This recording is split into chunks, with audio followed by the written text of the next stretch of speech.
we see an increase in the inflationary figures. When you go down to the specifics in terms of food, in terms of core, in terms of headline inflation, you'll see that it is moderating and decelerating in increment. Okay, and that's the good news. The tools that the central bank is using is working. It is working. Now, I've said several times, and I'll say again, there's no magic wand. These are things that need to take their own time. I'm confident, and the figures show it themselves, that we are beginning to get some relief. The central bank governor, Yemi Cardoso, saying that there's no magic wand. Is he throwing in the towel? Isn't that an acceptance that he can't do the job? And how long will Nigerians continue to wait for things to get better when he continues to increase the interest rate? He just increased the interest rate to 26%. This means that no one will be able to obtain any loan in Nigeria. Not that it was easy for people to obtain loans before, but he just made it harder. This will mean that before you can obtain any loan for any venture in Nigeria, that venture must give a return of up to 50%, so that when you repay the loan at 26%, the remaining percentage will take care of your returns and inflation, because right now inflation is at about 33%. What business venture in today's Nigeria can give one a return of 40 or 50%? None. So they are living in an alternate reality. By always increasing the interest rate, it means they are actively pushing the country into recession. At a time when businesses are folding, many companies are leaving Nigeria. The ones that are still operating, they are making huge losses. They are sacking workers en masse, and they can't even obtain loans. If businesses can't obtain loans, how are they going to survive? Are we going to talk about the taxes the CBN is pushing? If not because of the uproar surrounding the cybersecurity levy, they would have gone ahead with it. They are all about taxing the people, taking from the people. What incentive have they given to the people, giving back to the operators in the economy? None. Are we going to talk about the month-on-month inflation they are showing? Look at this graph. Let's not even debate whether it's true or not. Let's assume that it's true. Does it reflect the reality and the price of goods in the market? No. How much is Gary again? A small pint of Gary is sold for about 3,500 Naira to 4,000 Naira. What about beans? What about rice? And people are aware that today they are cutting yams in bits so that people will be able to afford them.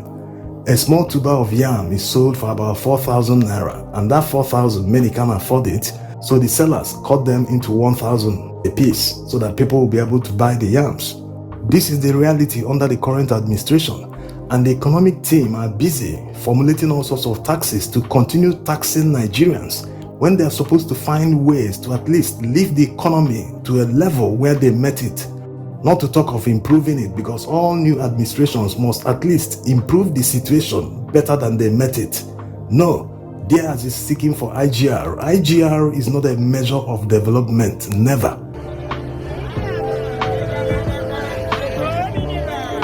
All the revenue they earned the past year, can they account for it? Did they spend them judiciously? No. To whom much is given, much is expected. They can't account for the ones they earned, but they need more. Even if they are giving $1 trillion, they will still not be able to account for it or point to exactly what they did with it. They will always find ways to retire and spend all the money in a corrupt manner. It's just like people that are clamoring for the division of the country. Will the people that will come out from the divided country be different from the current Nigerians? No. They will be the same people. The problem is with the people, not the country itself, because the country is made up of the people. The country is just a geographical expression. It is the people that inhabit that geographical expression that make all the decisions. They are among the judges, presidents, legislators, police, army, everybody. So a new country will never wash away their sins. It will make them less corrupt. Look at South Sudan. So until the central bank and the economic team do the right thing to solve the fundamental problem that is causing hardship and inflation, which is reflecting on the purchasing power of Nigerians, the country will continue to be on a deep dive. How do you increase the purchasing power of a people? It is not by taxing them. You can't tax your way to prosperity. It never happens. The only way they can do it is to find ways to increase the value of the Naira, so that when people go to shop in the market, they will be able to shop like they used to do in the past. If they can't do that, then they must find ways to reduce the cost of goods in the market, either by flooding the market with all sorts of goods, so that many goods will be chasing the few Naira in circulation, so that what one bought a few weeks ago for 1,000 Naira will fall to about 500 Naira or less. That's a way of increasing the value of the Naira. If they can't do all this, then they must pay Nigerians higher wages.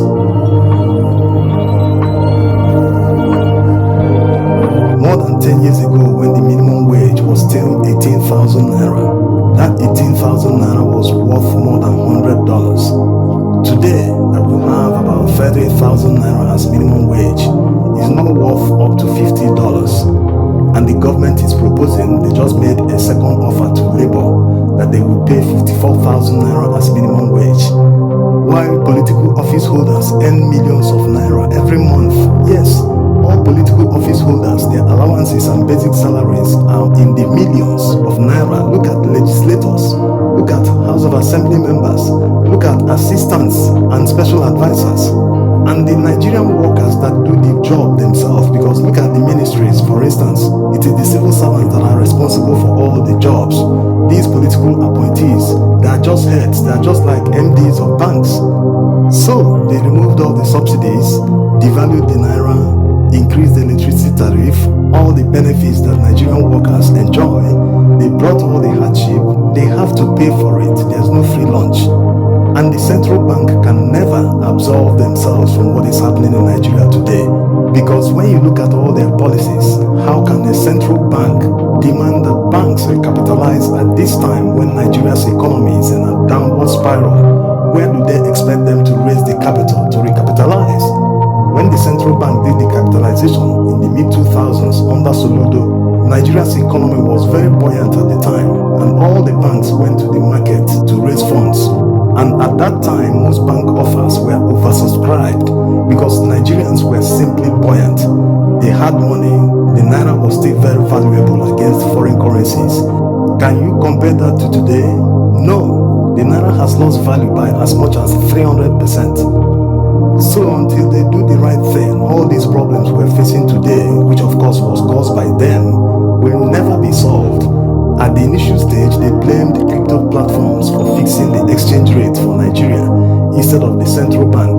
Of course, we all know that it was a lie, because crypto platforms are banned in Nigeria today. It hasn't stopped the Naira from losing value against foreign currencies.